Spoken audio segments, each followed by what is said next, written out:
Hello， 大家好，我是阿皮。在动画中，小智每到一个新地区都会挑战当地的联盟，在旅行的时候不免会遇到一些实力强劲对手，也就是劲敌。接下来就来介绍一下小智最有实力的8个劲敌吧。1. 小茂，小茂是和小智一起长大朋友，也是小智的第一个劲敌。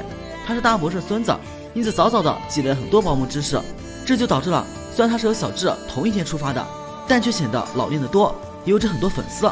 起初，小茂总是以高姿态对待小智，虽然嘲笑他总是落后一步，但随着旅行进行，他也逐渐成长。在11联盟落败后，他逐渐改变了心态。成都地区，小茂仿佛是变了一个人，变得彬彬有礼，沉着冷静。小茂与小智恩怨也直到成都联盟的白银大会才得以解决。在一场公平的对战之后，小茂被小智打败了。此时的他彻底认同了小智，之后两人相约前往神奥地区。在神奥地区，小茂把瑞丽之牙送给小智，帮助他的天蝎进化。作为小智最初的劲敌，小茂与小智的友情已经远远超过了劲敌的范畴。阿红，阿红可以说是与小智最像的劲敌了，从收获宝可梦就可以知道了。很多都跟小智一样，但他可以说更细心一些，没有小智那样鲁莽，而且还会给自己宝可梦取名，这点可以说跟游戏党一样了。关于阿红的介绍，我打算专门做个人物志出来，因为特别篇里还有很多他的戏份呢。3. 正宗，正宗是非常感情用事的，很多时候都认为凭借骨气就能够闯过去，但是在知道下一场对手是小智时，正宗一度很崩溃。上半场对决，正宗完全就没用心，几乎全是让小智躺赢的。下半场正宗才认真起来，然后就一下子扭转战局。最后双方都只剩一只宝可梦，正宗金属怪，小智冰鬼户，而冰鬼户那是在劣势的情况下打赢了金属怪。由此可见，如果正宗一开始就用全力的话，小智还不一定赢得了呢。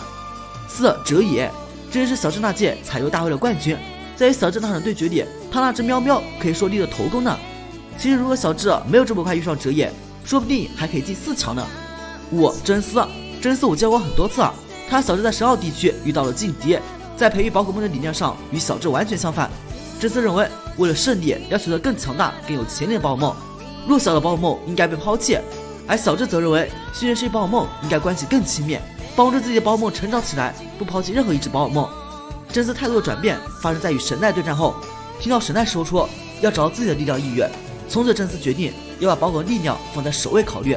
他与小智也由敌变友，在最后12联盟的大赛上，真丝与小智在巴金斯的淘汰赛上相遇了。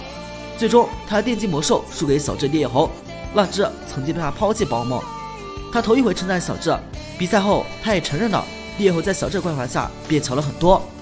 6. 虎彻，虎彻首次登场非常尴尬，他出现在竞技场外，遇到刚刚出来的小智、爱丽丝、天童、小光。